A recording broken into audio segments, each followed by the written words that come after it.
Indian airlines की flight IC 814 Nepal के Kathmandu airport से 24 दिसंबर 1999 की दोपहर दिल्ली के लिए रवाना होती है।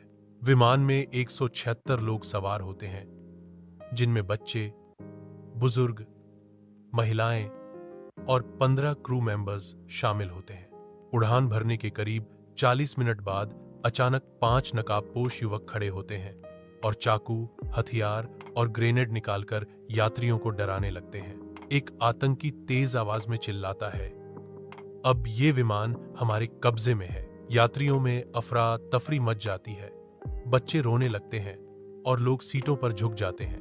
आतंकी पायलट को धमकी देते हैं कि विमान को दिल्ली की जगह अमृतसर में लैंड कराया जाए। पायलट घबराता है, लेकिन आदेश मानने के लिए मजबूर होता है। विमान अमृतसर एयरपोर्ट के ऊपर मंडराता है, लेकिन भारतीय प्रशासन की प्रतिक्रिया में देरी होती है। आतंकियों को शक होता है कि विमान को जबरदस्ती रोकने की कोशिश हो रही है। एक आतंकी एक यात्री रूपिन कटियाल को चाकू से घायल कर देता है। उसकी पत्नी मदद के लिए चिल्लाती है, लेकिन कोई कुछ नहीं कर पाता। रूपिन कुछ घंटों में दम तोड़ देता है। इसके बाद विमान पाकिस्तान की सीमा में घुसता है। लाहौर एयर ट्रैफिक कंट्रोल पहले लैंडिंग की इजाजत नहीं देता, लेकिन ईंधन की कमी के कारण मजबूरी में विमान को लाहौर में उतरने दिया जाता है। वहां आतंकियों को थोड़ा ईंधन मिलता है और वे दुबई की ओर उड़ान भरते हैं। दुबई पहुंचकर वे कुछ महिलाओं, बच्चों और बीमार यात्रियों को छोड़ देते हैं। बाकी यात्री अब भी उनके कब्जे में रहते हैं। विमान अब अफगानिस्तान के कंधार की ओर उड़ान भरता है, जहां उस वक्त तालिबान का राज था।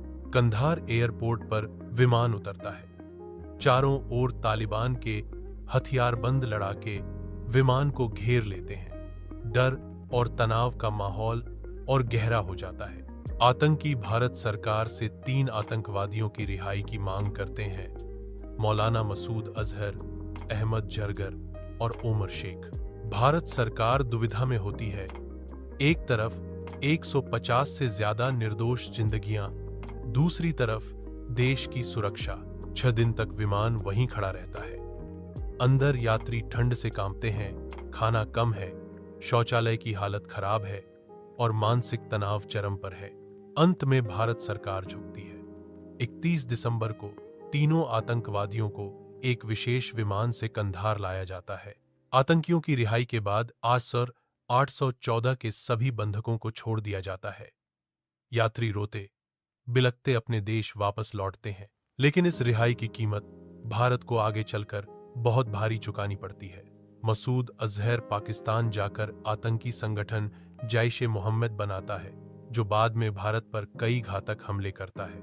ये घटना भारत के इतिहास का सबसे भयावह और शर्मनाक हाईजैक बन जाती है, जिसमें एक निर्दोष जान जाती है और 3 खूंखार आतंकी आजाद हो जाते हैं।